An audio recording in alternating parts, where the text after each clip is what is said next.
senhor presidente do Sistema FIEP, Dr. Edson Campagnolo, meus caros amigos, eu tenho muito prazer e muita honra de estar aqui e de poder compartilhar com todos algumas ideias e algumas reflexões sobre o tema da corrupção e os seus impactos negativos. O Brasil, como todos nós sabemos bem, atravessa um momento muito difícil.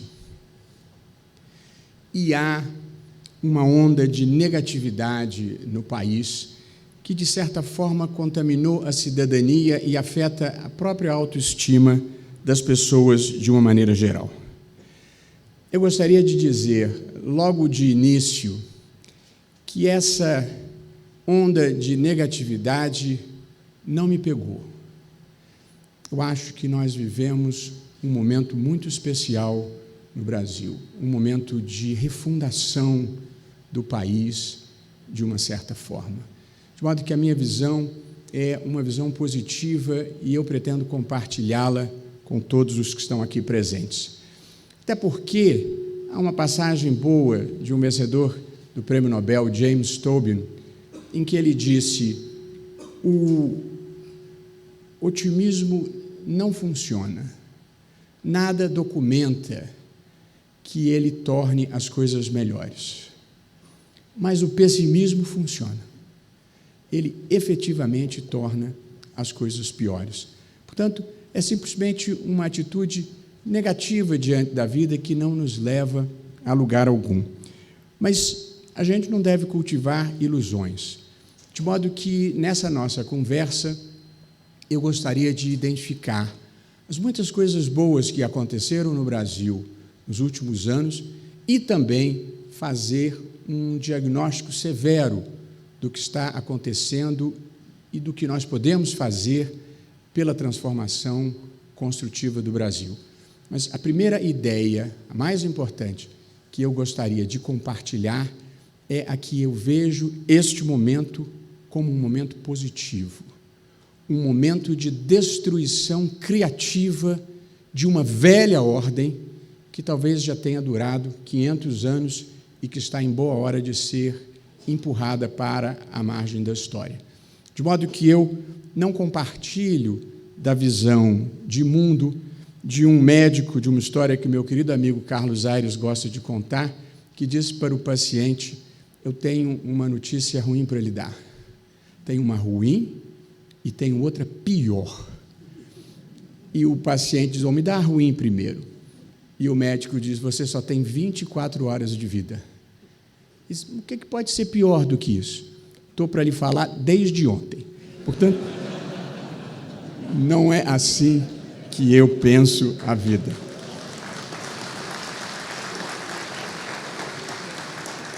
Eu dividi esta nossa conversa em 3 partes.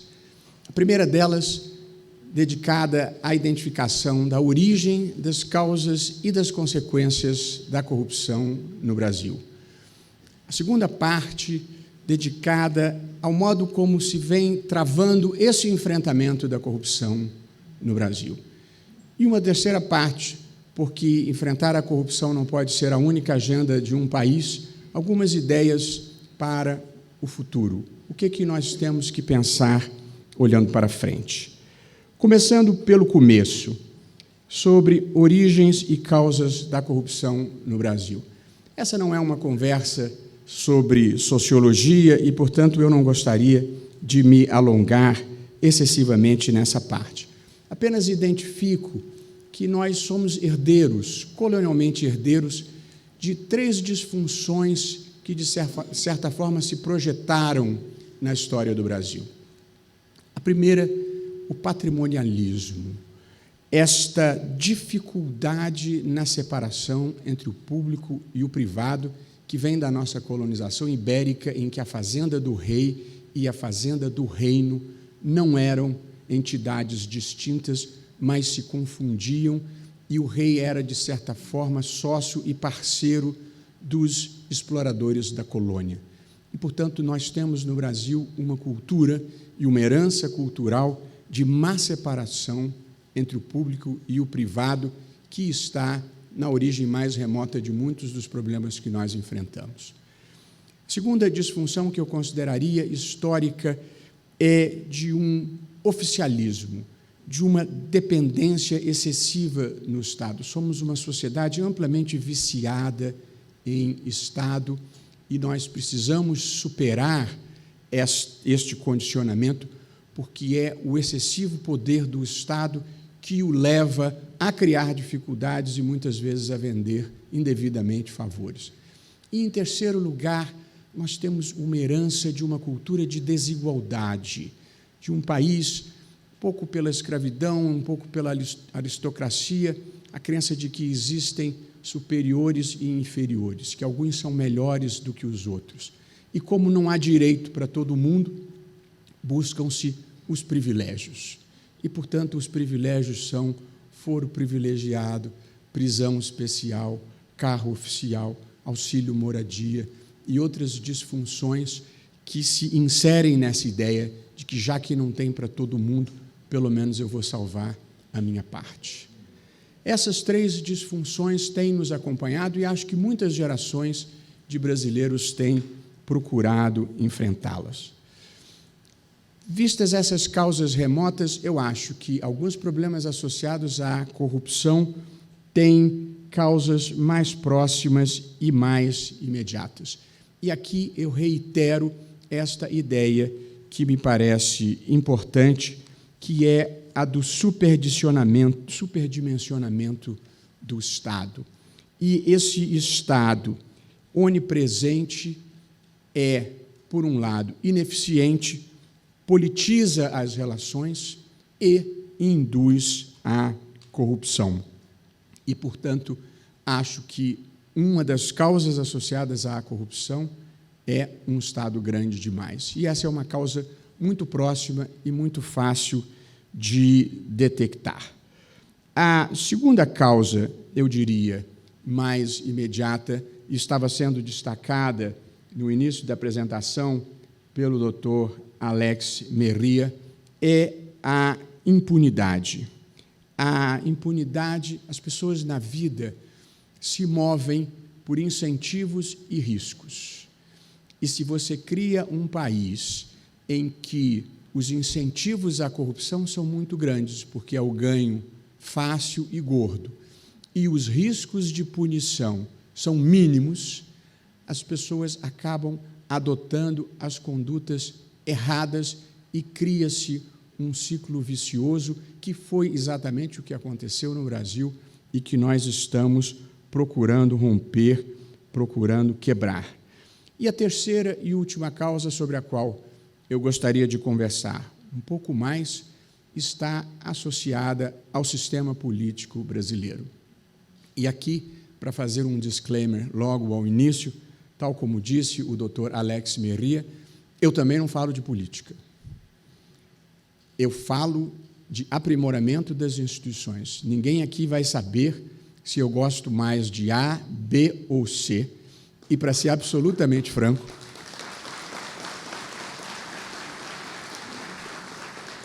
e eu juro de verdade o que vou dizer, a minha mulher não sabe em quem eu votei na última eleição. E acho até que ela pensa errado. Há um tal ponto que eu considero que deve ir a imparcialidade e isenção de um juiz, sobretudo de um juiz constitucional. Portanto, o que eu falo não tem a ver com política, tem a ver com aprimoramento das instituições. E acho que é impossível debater corrupção no Brasil sem fazer uma reflexão sobre o sistema político. O sistema político inclui o sistema de governo, presidencialismo ou parlamentarismo, o sistema eleitoral, proporcional, majoritário ou misto, e o sistema partidário, o modo como os partidos são criados e como eles funcionam. Nós temos problemas nos três domínios. Eu não vou me alongar na questão do sistema de governo, presidencialismo e parlamentarismo, porque não é uma discussão posta na mesa. Mas apenas para fazer um parênteses, eu defendo de longa data uma atenuação do hiperpresidencialismo brasileiro pela adoção de um modelo próximo ao que se adota em Portugal e na França, em que o presidente é eleito por voto direto, ele exerce competências importantes de Estado, nomeação de ministros dos tribunais superiores, nomeação dos comandantes militares, indicação do primeiro-ministro. Mas o varejo da política, o governo, não as questões de Estado, as questões da política são conduzidas por um primeiro-ministro, este sim sujeita às oscilações da política e, eventualmente, da perda de sustentação e até a sua destituição institucionalizada. Eu devo dizer que, em 2006, eu escrevi uma proposta de reforma política para o Brasil e uma das ideias era essa, a ideia do semipresidencialismo para daí a 8 anos, portanto, para 2014. Se tivesse passado, teria nos poupado de muitos dissabores que nós vivemos nos últimos anos. Mas a questão principal, eu penso, do sistema político brasileiro está associada ao sistema eleitoral.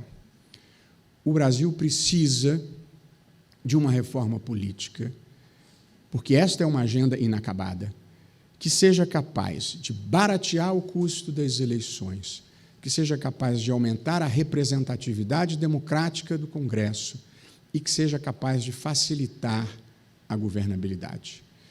Vou dar um exemplo das disfunções do sistema político brasileiro que documentam cada uma dessas necessidades. A primeira delas é a questão do barateamento. E aqui, provavelmente, há representantes da classe política, e nada do que eu falo é uma visão negativa ou destrutiva da classe política. Não há democracia sem política. Não, uma democracia política é gênero de primeira necessidade. E as alternativas todas são piores. Portanto, eu estou discutindo aqui a elevação e o aprimoramento da política. Por que é preciso baratear?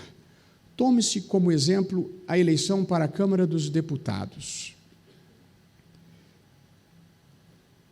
Uma campanha em um estado médio da federação, não estou falando nem de São Paulo nem de Rio, para deputado federal custa entre 5 e 10 milhões de reais. Uma campanha relativamente modesta.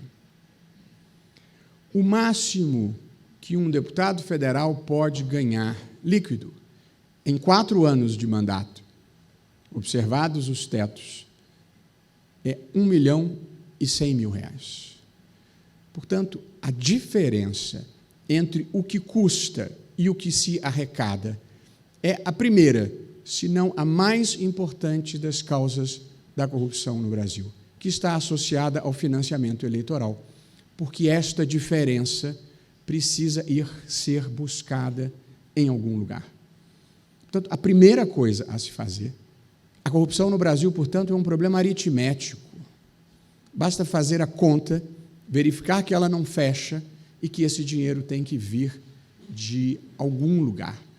Além do que, há um custo de 5 a 10 milhões para a obtenção de um mandato. Qual é o cidadão comum de bem e idealista que não seja herdeiro, que tem verdadeira condição de ingressar no universo político? E, portanto, e não por outra razão, vive-se uma imensa dificuldade de se conseguir renovação, imensa dificuldade de se atraírem novos valores para a política, porque o custo é tão alto que, para entrar nela, já é preciso ter algum nível de comprometimento. Evidentemente, ressalvadas todas as exceções que confirmam a regra. Portanto, é preciso baratear para atrair novos valores e é preciso baratear porque o financiamento eleitoral está na origem de boa parte dos problemas que nós enfrentamos hoje, aqui e agora, ainda, e vamos continuar a ter. A questão da representatividade também é muito importante. Nós temos no Brasil um sistema eleitoral que é, para a Câmara dos Deputados, o voto proporcional em lista aberta. Esse é o sistema eleitoral brasileiro. Ele tem uma faceta positiva. o eleitor vota em quem ele quer. Mas as pessoas superestimam essa característica, porque ele vota, o eleitor, em quem ele quer, mas ele elege quem ele não sabe. Este é o sistema brasileiro, porque ele vota em quem ele quer, mas o voto vai para o partido. E cada vez que o partido preenche o quociente eleitoral, ele faz um parlamentar. E quem entra naquela vaga é o parlamentar mais votado. Só que menos de 10% dos deputados são eleitos com votação própria. E, portanto, mais de 90% são eleitos por transferência partidária, transferência interna dos votos.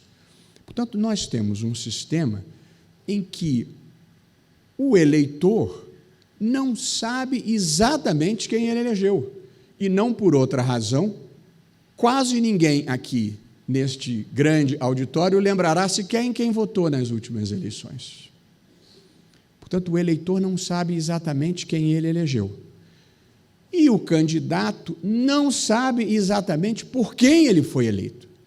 Portanto, nós temos um sistema em que o eleitor não tem de quem cobrar e o candidato não tem a quem prestar contas. Para usar a palavra da moda, não há accountability. Um não pode fiscalizar o outro. E, portanto, se algum dos senhores quiser saber como o seu deputado se posicionou em relação à reforma da Previdência, à reforma trabalhista, à reforma tributária ou qualquer outro grande tema nacional, não tem como saber. Esta é a triste e dura verdade. Portanto, nós temos um sistema político que produziu um descolamento entre a classe política e a sociedade civil, passaram a ser mundos apartados, que não se comunicam de maneira adequada, o que, evidentemente, envolve um risco democrático.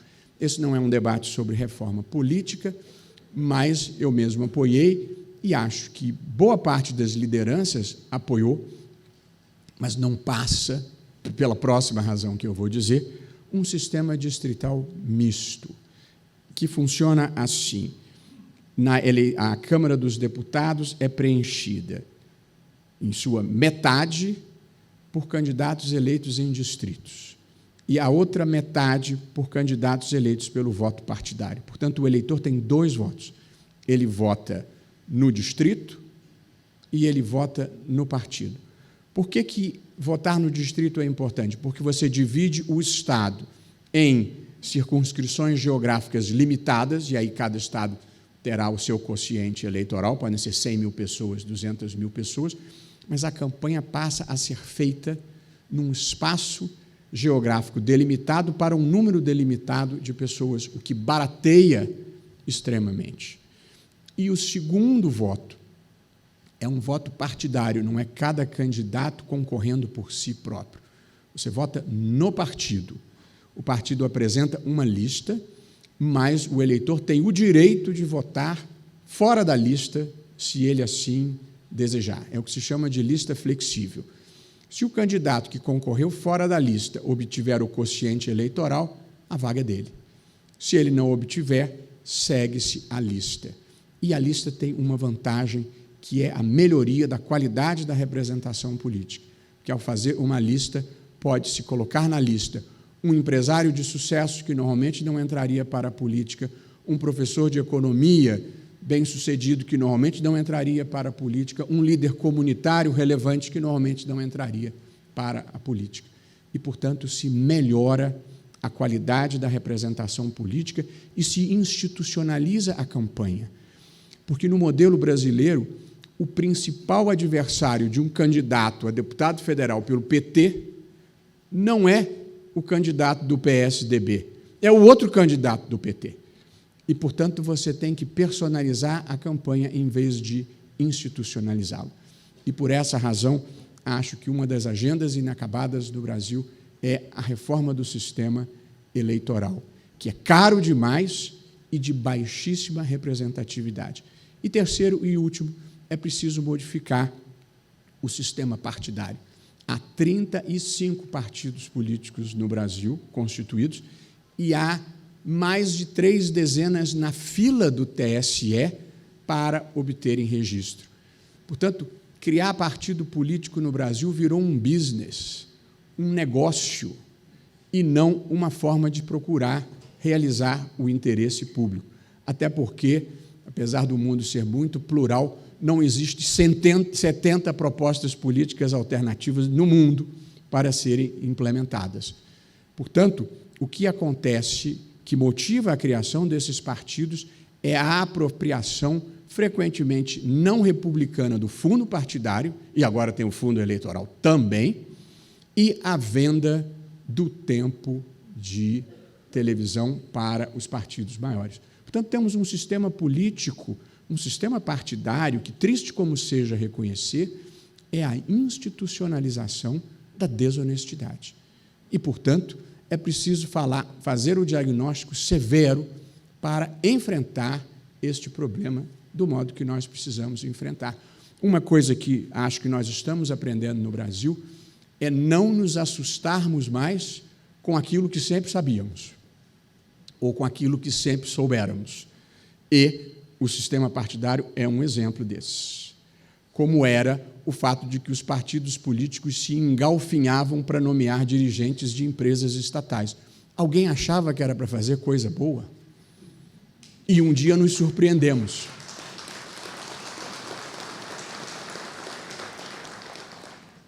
Portanto, esta é a breve reflexão, e aqui eu encerro, sobre o sistema político, porque considero que está na origem de muitos dos problemas que nós enfrentamos.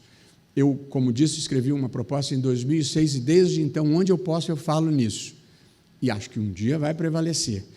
Eu, quando falo nesse assunto, me lembro de uma passagem que se atribui ao poeta Carlos Drummond de Andrade, que ele uma vez entrou num sebo no Rio de Janeiro e encontrou lá um livro dele com uma dedicatória para um amigo que ainda estava vivo. E ele se tomou de profundo, o amigo se livrou do livro dele. Ele se tomou de profunda indignação, comprou o livro e fez uma nova dedicatória para fulano de tal, insistentemente. Portanto, eu insistentemente tenho voltado a este tema. As consequências da corrupção, eu provavelmente não preciso compartilhar com os senhores, elas são percebíveis a olhos nus. A primeira é que a corrupção é uma apropriação privada do espaço público. É uma apropriação por alguns daquilo que, evidentemente, pertence a todos. A segunda consequência da corrupção é o comprometimento dos projetos de desenvolvimento e de redistribuição de renda, de oportunidades e de bem-estar em um país. E, em terceiro lugar, a corrupção traz uma consequência que foi igualmente enfatizada pelo Dr. Alex Merria.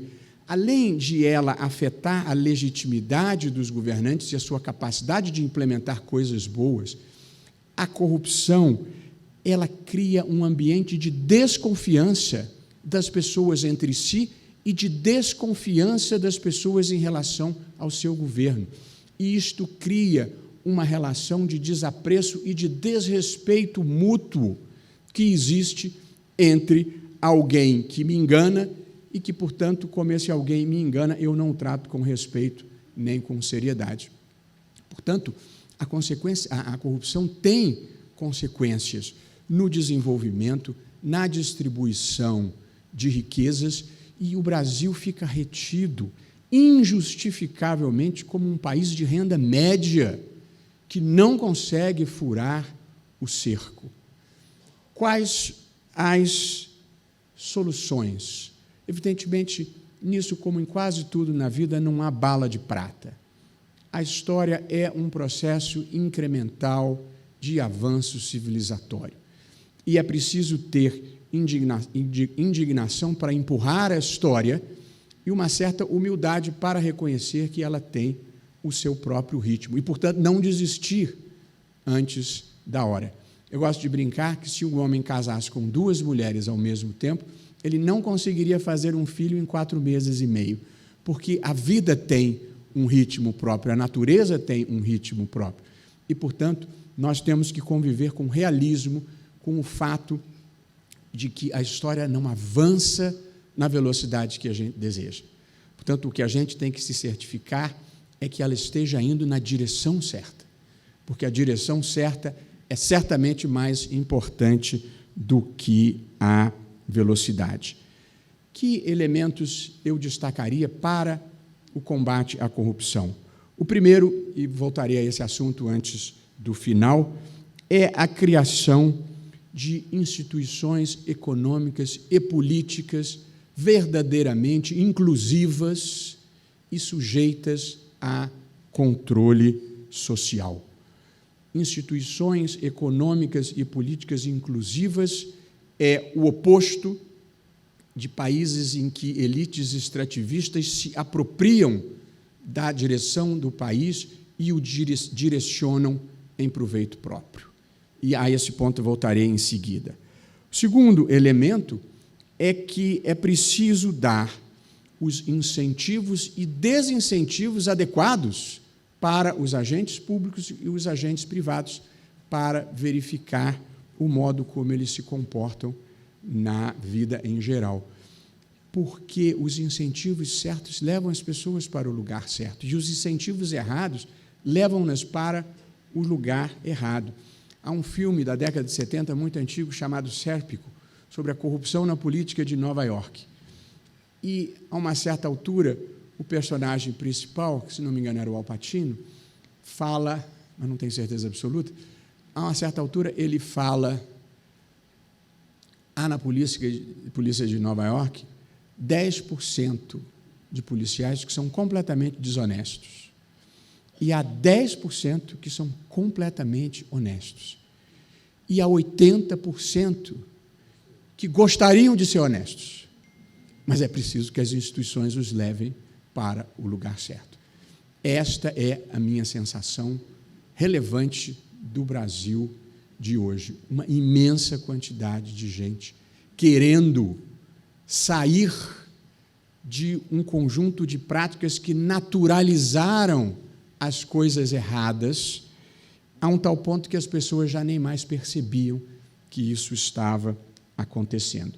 E nos incentivos e desincentivos, um direito penal moderado, mais sério, desempenha um papel relevante. E, por fim, é preciso, para toda a sociedade, não apenas para o setor público, um avanço na ética pessoal. Portanto, nós vivemos problemas na ética pública e na ética privada. E como todas as mudanças começam de dentro, é preciso que as pessoas também mudem de atitude nos seus próprios comportamentos pessoais e individuais, que não é só o de levar ou não levar dinheiro, mas é também o de não discriminar, o de não cometer assédio sexual, o de não pagar remuneração diferente a mulher ou a negro pelo mesmo serviço. Eu, terminando esta primeira parte sobre as origens e causas da corrupção, gostaria de fazer uma última observação. Não se muda um país com direito penal, com exacerbação de punições, com vingadores mascarados, não é como eu penso a vida. Muda-se um país com educação de qualidade, muda-se um país com distribuição justa de renda, muda-se um país com um debate público, democrático e esclarecido em busca das melhores soluções.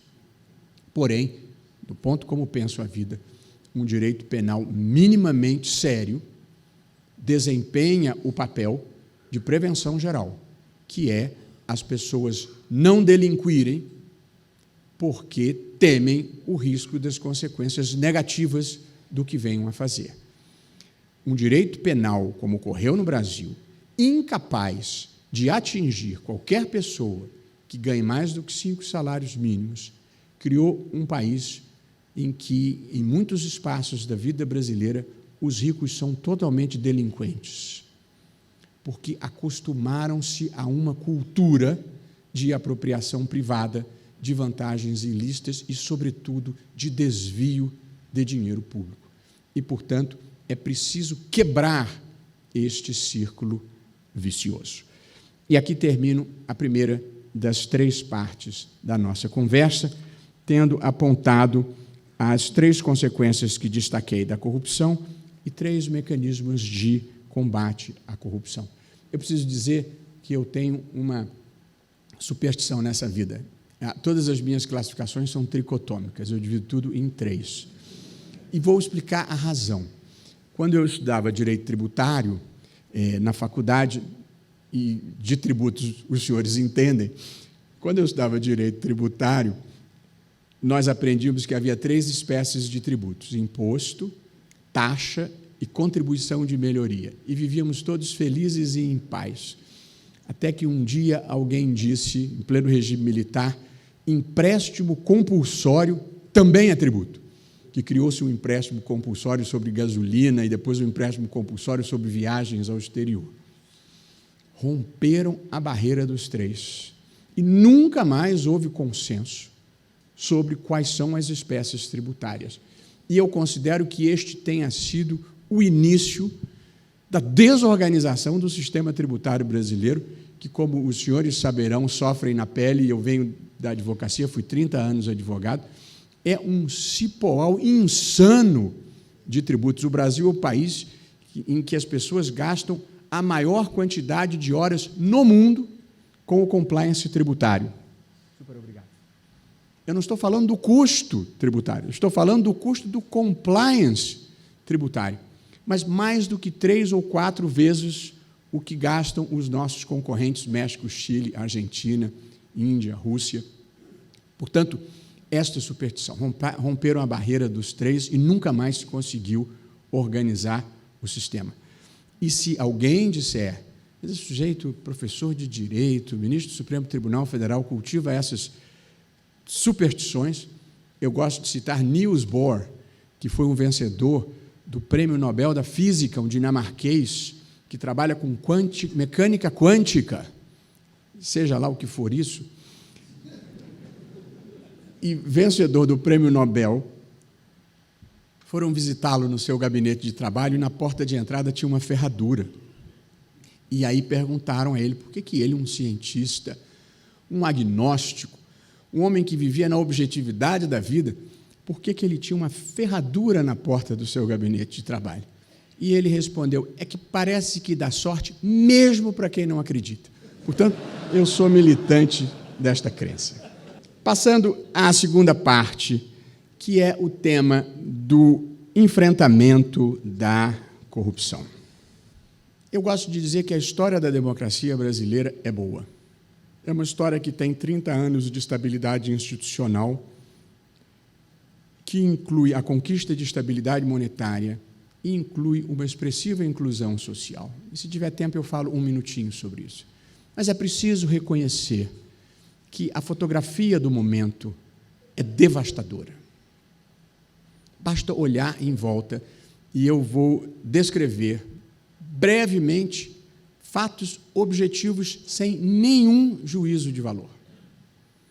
A fotografia do momento brasileiro atual é a seguinte: o presidente da República sofreu 2 denúncias criminais por corrupção passiva e obstrução de justiça que não tiveram seguimento por decisão da Câmara dos Deputados.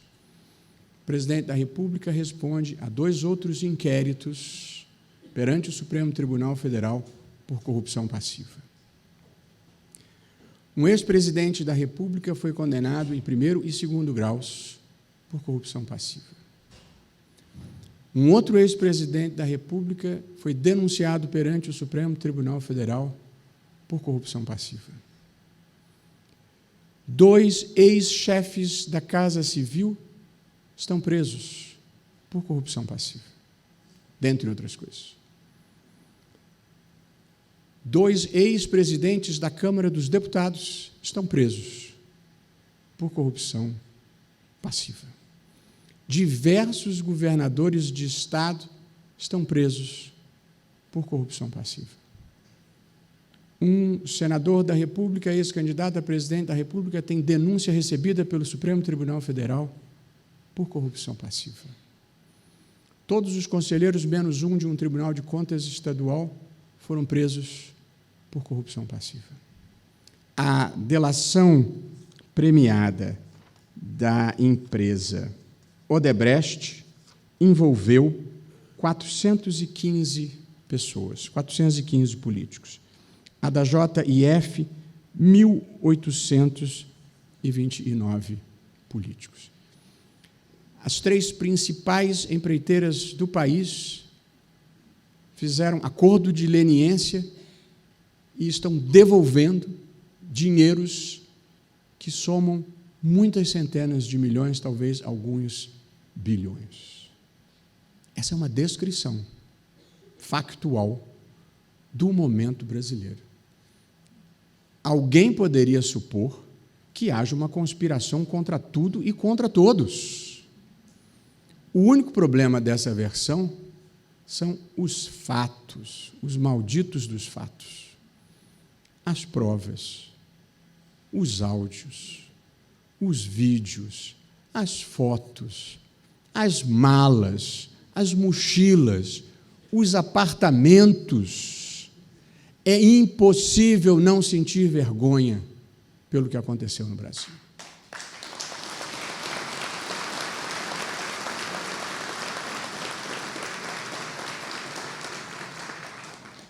E, por outro lado, nós temos muitas razões para nos orgulharmos, porque poucos países do mundo tiveram a coragem e a determinação de enfrentar a corrupção da maneira como nós estamos fazendo, abrindo as entranhas e pagando preços altíssimos para, de uma vez por todas, mudarmos o patamar ético do Brasil, tanto no espaço público quanto no espaço privado. A extensão e profundidade da corrupção que caíram sobre o Brasil foram muito impressionantes. Pelo nível do contágio, partidos políticos, empresas estatais, empresas privadas, agentes públicos, agentes privados. Eu sustento a tese de que, de certa forma, o que houve no Brasil foi um pacto oligárquico de saque ao Estado, celebrado por parte da classe política, parte da classe empresarial e parte da burocracia estatal. O que há de novidade no Brasil, um pacto que ainda não foi totalmente rompido, apesar de estar começando a se esgarçar. Acho que o que mudou essa história foi uma certa reação da sociedade, de inaceitação do inaceitável. E, hoje em dia, a sociedade brasileira já se deu conta que a corrupção é, em grande parte, responsável pela má qualidade dos serviços públicos, pela dificuldade de se melhorar a qualidade de vida geral da população. Há uma reação da sociedade. Onde eu vou, em toda parte, eu verifico uma imensa demanda por integridade, por idealismo, por patriotismo. E acho que esta é a energia que muda paradigmas e que empurra a história para o lugar certo. Portanto, eu acho que nós vivemos este momento no Brasil.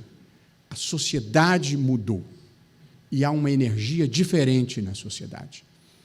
A iniciativa privada está mudando aceleradamente na sua própria relação com a sociedade e com o poder público. Basta ver um evento como esse, em que no centro dos debates está compliance. A situação era tão ruim que não havia nenhuma palavra em português para identificar a cultura de cumprimento da lei, de comportamento ético. Compliance é mais do que o cumprimento da lei, é um comportamento ético de uma maneira geral, é atuar, é agir na vida com boa-fé objetiva, que significa não querer passar o outro para trás. E, portanto, compliance significa cumprir a lei com boa fé e sem discriminar pessoas, nem ter comportamentos socialmente inadequados, seja em relação às mulheres, seja em relação aos negros, seja em relação aos homossexuais, seja em relação aos deficientes.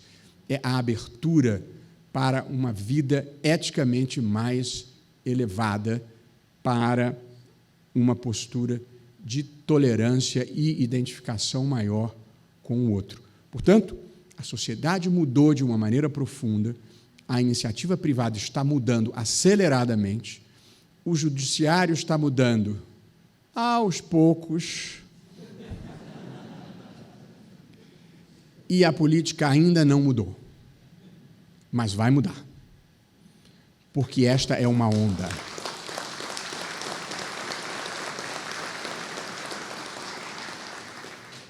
E esta onda empurra as instituições. Houve uma mudança de atitude na sociedade. Acho que o julgamento do Mensalão pelo Supremo Tribunal Federal foi um marco do início dessa transformação de tribunais mais responsivos às demandas da sociedade. Depois seguiu-se a Operação Lava Jato, que impulsionou este processo de não aceitação do inaceitável, com a mudança de práticas, a mudança de paradigmas, inclusive o paradigma de leniência do judiciário em relação a determinada criminalidade. Acho que é impossível exagerar o papel que a Polícia Federal, o Ministério Público e a magistratura aqui do Paraná tiveram na transformação da própria autopercepção do país e na ajuda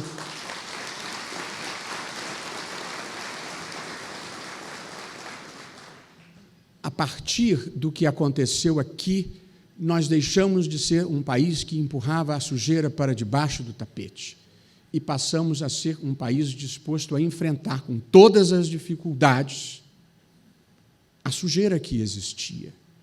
E já estamos conseguindo separar o joio do trigo. O problema é a imensa quantidade de gente que ainda prefere o joio. Mas acho que nós estamos conseguindo produzir essa transformação e acho que ela teve o seu epicentro aqui em Curitiba, no Paraná. Houve mudanças de atitude, houve mudanças na legislação, agravaram-se as penas para corrupção ativa, para corrupção passiva, criaram-se novas leis de lavagem de dinheiro, de definição de organização criminosa, de colaboração premiada, a lei anticorrupção, a lei da ficha limpa. Tanto houve mudanças de atitude, mudanças na legislação e houve mudanças na jurisprudência, inclusive do próprio Supremo Tribunal Federal, com a possibilidade de execução das decisões condenatórias depois do 2º grau,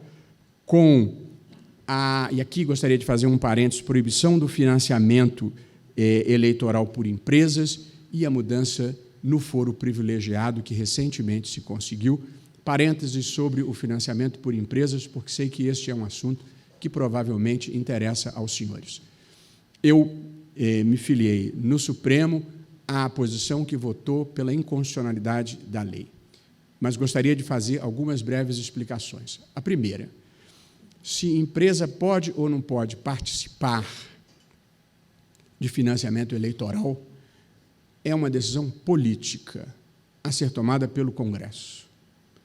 Porém, o modelo de financiamento eleitoral por empresa que nós tínhamos no Brasil era violador da moralidade administrativa, que é um princípio constitucional, e de requisitos mínimos de decência política, por 3 razões, pelo menos. A primeira, uma empresa podia tomar dinheiro no BNDES e financiar o candidato da sua preferência. Isso é uma imoralidade, porque você usa dinheiro público para defender os seus interesses. Segundo, a mesma empresa podia financiar, como financiou, o candidato Aécio, a candidata Dilma e a candidata Marina. Se está financiando os 3 candidatos, não está exercendo direito político, para quem acha que empresa tem direito político. Se está financiando os 3, ou foi achacado, ou está comprando favores futuros. Qualquer uma das possibilidades é muito ruim. E a terceira, a empresa que financiava a campanha podia depois ser objeto de contratação direta pela nova administração que ajudou a eleger. E, portanto, o favor privado, que era a doação eleitoral, era pago com dinheiro público, que era o contrato administrativo. Este era um modelo de incentivo à desonestidade e, portanto, era um modelo que não poderia prevalecer.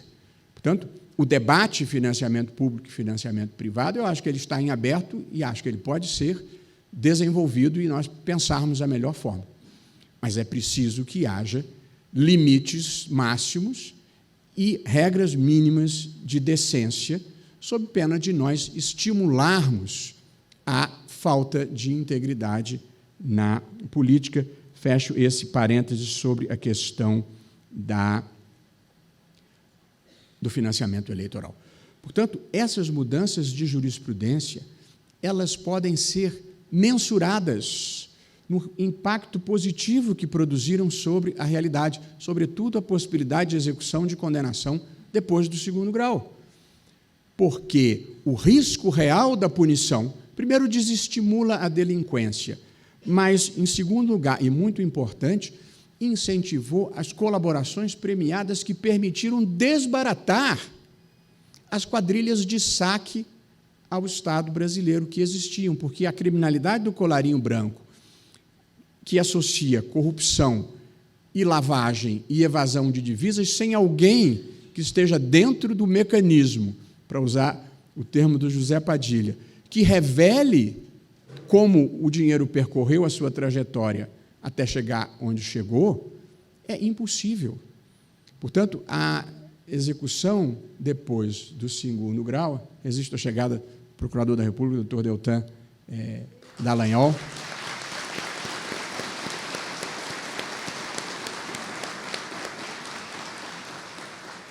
Atrasou, Deltan, perdeu os elogios.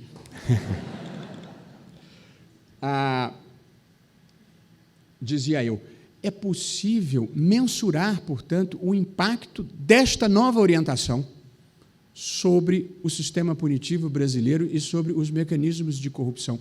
Porque um problema que existe no Brasil é que, e isso é importante, e eu gostaria de compartilhar num ambiente como esse, no Brasil, adotam-se políticas públicas, mas ninguém monitora, nem controla para saber quais são os resultados, para saber se deu certo ou se não deu certo. Quando se discutia a questão da execução depois do segundo grau, surgiu uma corrente intermediária. Bom, vamos esperar o julgamento pelo STJ. Até poderia fazer sentido. E aí eu pedi uma pesquisa para saber qual era o índice de reforma pelo STJ das decisões do segundo grau. Quantas condenações em segundo grau resultavam em absolvição? E o resultado foi surpreendente, 0,62%. Portanto, como é que você molda uma política pública para atender 0,62%, que evidentemente é a exceção? Portanto, nós precisamos dar no Brasil, eu tenho falado isso, uma virada empírico-pragmática, que é ver como as coisas acontecem no mundo real, portanto, se beneficiar da experiência e ver quais são os resultados que se produziram. Porque, senão, nós criamos um país em que as pessoas se apaixonam pela própria voz e vivem da retórica e não de produzirem resultados positivos. Eu gosto de usar um exemplo do que aconteceu na Europa medieval. Houve uma infestação de ratos. E aí algumas cidades italianas passaram a pagar para os habitantes um valor em dinheiro para quem trouxesse um rato morto.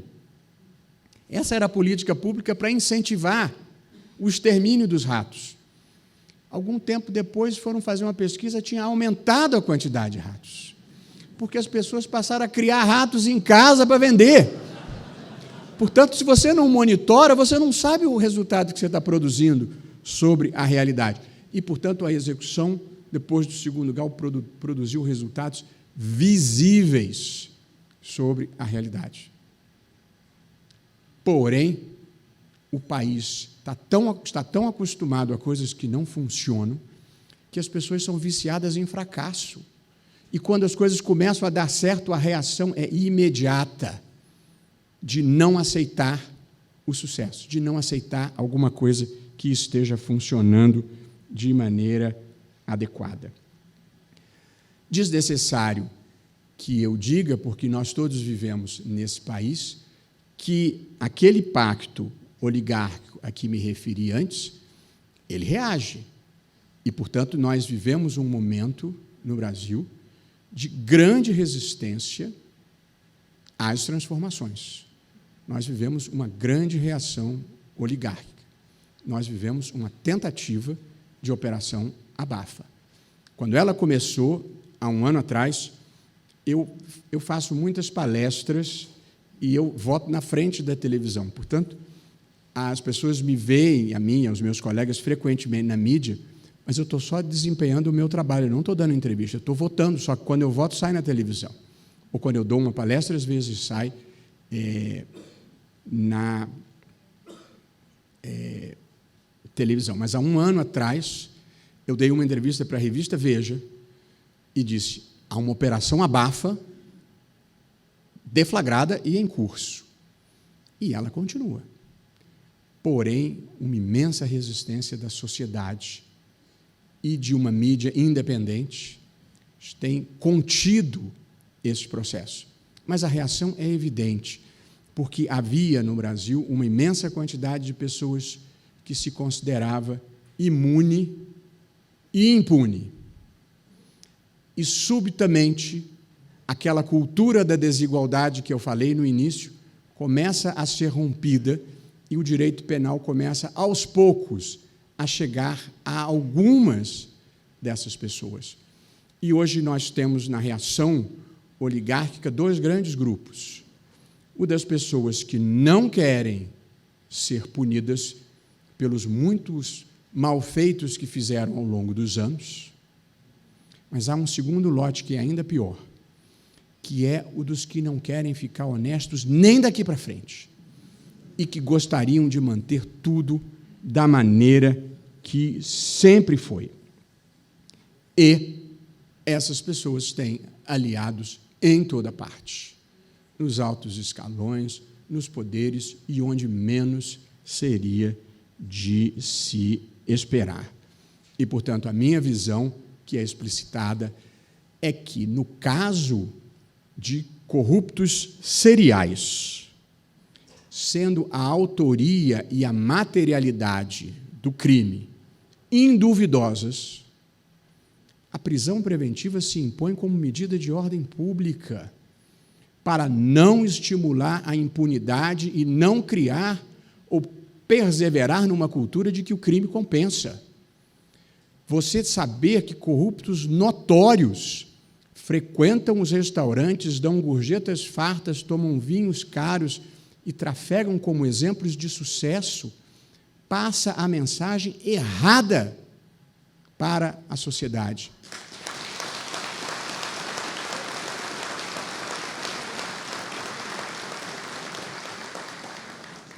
E, portanto, o contrário disso, a meu ver, é parceria com a velha ordem, é parceria com a cultura de que é legítimo desviar dinheiro público.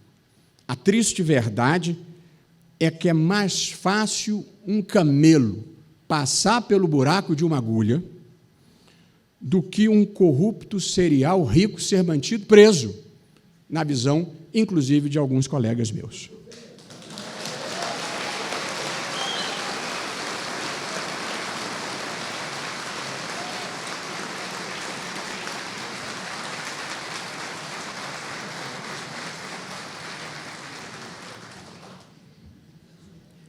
Na Itália, e caminhando para o encerramento, a reação oligárquica contra a Operação Mani Pulite foi vitoriosa, triste como seja reconhecer. Eles mudaram a legislação para protegerem os corruptos, aliciaram uma imprensa pouco independente e procuraram demonizar o judiciário.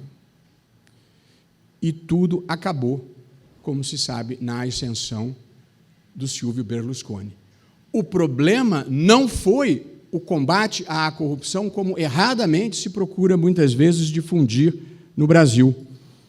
O problema foi o não saneamento das instituições políticas e econômicas na Itália, o que impediu que resolvesse o problema. E por não terem aprimorado as suas instituições, a Itália é, hoje, o país que apresenta o pior desempenho econômico e os mais elevados índices de corrupção entre os países desenvolvidos. Portanto, é preciso não olhar esse problema com o sinal trocado. Não foi o combate à corrupção, foi a derrota no combate à corrupção que manteve a Itália, hoje, na situação de ser, dentre os países europeus desenvolvidos, o que apresenta menores taxas de desenvolvimento. E eu tenho fé que isso não vai acontecer no Brasil, por pelo menos 3 razões.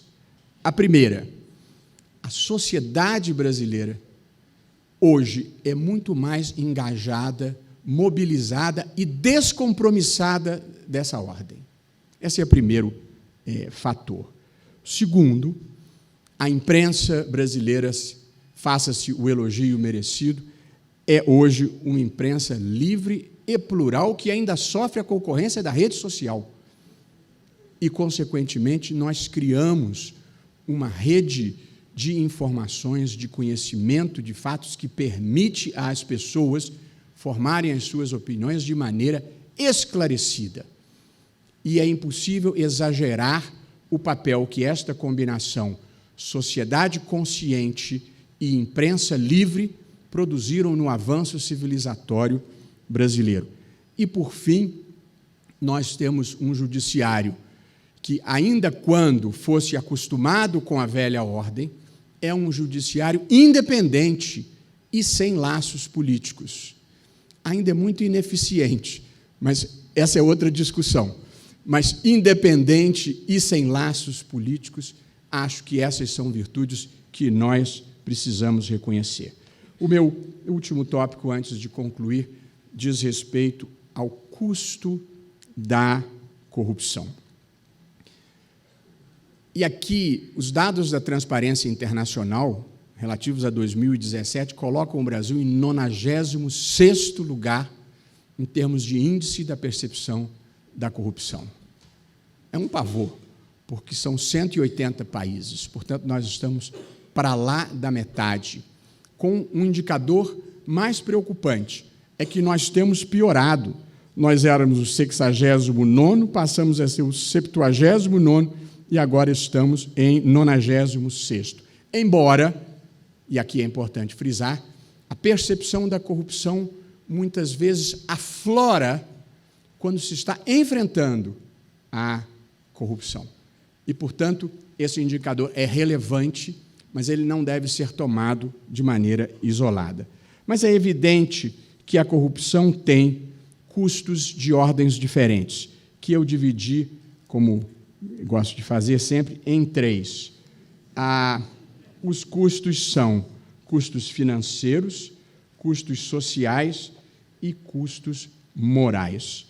Os custos financeiros foram medidos pela própria Fiesp, que é a congênere do sistema FIEP em São Paulo, em 2,3% do PIB, que seriam perdidos a cada ano, o que corresponderia a 100 bilhões de reais. Mas eu gostaria de citar uma passagem de um artigo da professora Maria Cristina Pinotti, em que ela traz números muito impressionantes sobre a corrupção, sobre o custo financeiro da corrupção. Diz ela, no balanço de 2015, a Petrobras reconheceu perda de 6 bilhões de reais com corrupção. E, no início de 2018, fez um acordo com acionistas norte-americanos da companhia que atingiu 3 bilhões de reais. E acrescenta ela, o exemplo mais gritante da conjugação corrupção generalizada e irresponsabilidade gerencial é fornecida pela construção da refinaria Abreu e Lima. Estimado inicialmente em 2,4 bilhões de dólares, seu custo atingiu 18,5 bilhões em 2015. O custo não é só o dinheiro que é desviado, são as escolhas erradas que se fazem por causa da Constituição e que prejudicam o país. O custo social é desnecessário que eu enfatize. Dinheiro que vai para a corrupção ou para escolhas equivocadas é dinheiro que não vai adequadamente para a educação, que não vai adequadamente para a saúde, que não vai para o saneamento básico, que não vai para melhorar as estradas. Portanto, a vida das pessoas é pior, verdadeiramente. Em última análise, como já se disse, a corrupção mata, porque as pessoas ficam sem acesso à saúde ou diminui o tamanho das vidas que podem viver pela falta de acesso à educação. Mas o maior custo é um custo moral. É a criação de uma cultura e de um ambiente generalizado, muito obrigado, de desonestidade. Eu seria capaz de continuar sem o papel, mas com o papel é muito mais fácil. É o custo moral, é a criação de um ambiente generalizado de desconfiança e de desonestidade. O que aconteceu no Brasil, e esse é o custo moral da corrupção, é que criou-se o seguinte modelo de política e de negócios. O agente político relevante escolhe o dirigente da empresa estatal com metas explícitas ou implícitas de desvio de dinheiro. Este é o primeiro capítulo da história triste que eu vou contar em 3 capítulos. O segundo capítulo é que o dirigente que tem as metas de desvio de dinheiro, ele frauda a licitação que é para contratar a empresa que seja parceira no negócio. E o terceiro capítulo é que o contrato administrativo celebrado pela empresa com o poder público é superfaturado, que é para gerar o excesso de dinheiro que depois vai ser distribuído de volta para o agente político nomeante e os seus correligionários. Este não foi um caso isolado que se descobriu no Brasil. Este é o modelo padrão de se fazer política e de se fazerem negócios no Brasil, triste como seja reconhecer isso. E ainda não mudou. O detalhe que me dá muita fé no Brasil é que quando você olha para onde colocaram pessoas honestas e competentes, o país avançou. Então, o Banco Central, a inflação está sob controle. A Petrobras voltou a dar lucro. Não é tão difícil assim. É só colocar as pessoas certas nos lugares certos para fazerem coisas corretas. Quando houve a transição de governo, cogitou-se de se colocar no Ministério da Saúde um grande médico com experiência administrativa num grande hospital de São Paulo. Ele disse, eu aceito. Aceito sair da minha prática privada e ir para o poder público. O preço é enorme, e eu posso dizer porque paguei. Mas ele aceitava. E aí disseram para ele, não, sua equipe não, só você. Portanto, queriam usar o nome dele para que os mesmos de sempre continuassem roubando. Esta é a dura e triste verdade. Portanto, a minha grande fé no Brasil é que sempre que a gente coloca a pessoa certa no lugar certo, tudo se passa adequadamente. E, portanto, nós precisamos criar esta cultura antifisiológica e adotarmos uma cultura de mérito, de meritocracia.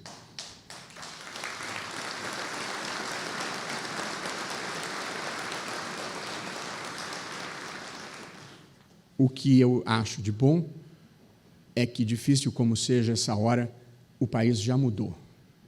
O trem já saiu da estação. Às vezes é como empurrar uma locomotiva, mas tem cada vez mais gente empurrando a locomotiva. E, portanto, esse é um caminho que não tem volta. Agora, é preciso ter perseverança, porque nós precisamos de uma geração inteira depois que começarmos a andar verdadeiramente na direção certa. Há uma passagem que eu gosto muito que se atribui a George Washington, tem uma hora. A George Washington, se atribui a George Washington, uma passagem na história americana. George Washington fez o menor discurso de posse na presidência dos Estados Unidos, com 130 palavras. E William Harrison fez o maior discurso, com mais de 8.000 palavras, pronunciadas numa noite fria e tempestuosa em Washington. E as posses nos Estados Unidos são ao tempo, como sabem. William Harrison morreu 30 dias depois de uma pneumonia gravíssima que contraiu naquela noite. Eu considero que essa é a maldição que recai sobre os oradores que falam além do seu tempo. Portanto, eu aqui concluo as minhas reflexões. Nesses 30 anos, como disse, de democracia no Brasil, portanto, uma jovem democracia ainda em construção e em consolidação, nós conseguimos resultados expressivos. Derrotamos a estabilidade institucional, conquistamos estabilidade monetária e conseguimos inclusão social muito expressiva. Mas nós não fizemos ainda algumas mudanças estruturais importantes que estão na origem do problema da corrupção, que é o tamanho do Estado. Eu não estou falando de programas sociais são bons e importantes, eu estou falando de 28.000 cargos em comissão, eu estou falando de excesso de empresas estatais que levam a este fisiologismo da colonização do espaço público. Duas mudanças estruturais: necessária redução do Estado, da onipresença do Estado, e necessária reforma do sistema político. Sem essas mudanças estruturais, nós não vamos conseguir avançar o suficiente. Há um livro extraordinário de 2 autores americanos que chama-se Why Nations Fail. Por que as nações fracassam? Daron Acemoglu, que é professor no MIT, James Robinson, que era professor em Harvard e agora está em Chicago, em que eles procuram analisar as causas da prosperidade ou da pobreza das nações, para concluírem que as nações que chegaram à prosperidade são aquelas que desenvolveram instituições econômicas e políticas inclusivas, e que os países que ficaram pobres ou, no máximo, chegaram à renda média são aqueles em que elites extrativistas se apropriam do controle do Estado e canalizam para si a pouca riqueza que é produzida. E a conclusão deles é que instituições inclusivas dão segurança, igualdade de oportunidades, estímulos para investimento e criatividade. Aliás, no slide, o Dr. Alex Merria mostrou na decomposição do novo objetivo do milênio de combate no item combate à corrupção, ele dizia instituições inclusivas, porque, na visão deles, que eu aqui endosso, essas instituições ajudam à inovação, à criatividade, à destruição criativa do que é velho e antigo, porque a história, o processo civilizatório, é a destruição criativa do velho e a substituição por ideias novas, por coisas novas que avancem o processo civilizatório. Um dos problemas do Brasil está num bom diagnóstico de Antônio Gramsci. Há uma parte conhecida da frase em que ele fala: o velho já morreu, o velho está morrendo e o novo ainda não nasceu, que é um pouco o momento brasileiro. Mas o momento brasileiro mesmo é o complemento da frase, em que ele fala: nesse interregno, uma grande variedade de sintomas mórbidos aparecem. Nós estamos vivendo este momento, mas é o momento da transição do velho para o novo. Conjunturas críticas como a que nós estamos vivendo são as que abrem caminho para o novo, para a substituição da velha ordem por uma nova ordem. De modo que a tempestade ética, política e econômica que nós temos vivido no Brasil é um desses momentos fundacionais. É um desses momentos de um novo começo para um país. E nós não devemos perder essa chance. E eu repito, a fotografia do momento atual é devastadora, mas o filme da democracia brasileira é bom. E com pequenos ajustes, nós vamos empurrar a história para o caminho certo. E uma vez no caminho certo, eu acho que multiculturais como nós somos, multirraciais como nós somos, um lugar de tolerância religiosa como é o Brasil, em que as pessoas têm leveza de ser, alegria de viver, em uma geração, eu acho que nós podemos ser um exemplo de alternativa civilizatória para o mundo. Portanto, o importante é que, na dificuldade dessa hora, a gente consiga seguir o caminho sem desistir. E um slogan pessoal que eu uso para mim, nos bons e nos maus momentos, e que compartilho com todos e aqui encerro, é o seguinte: não importa o que esteja acontecendo à sua volta, faça o melhor papel que puder. Muito obrigado.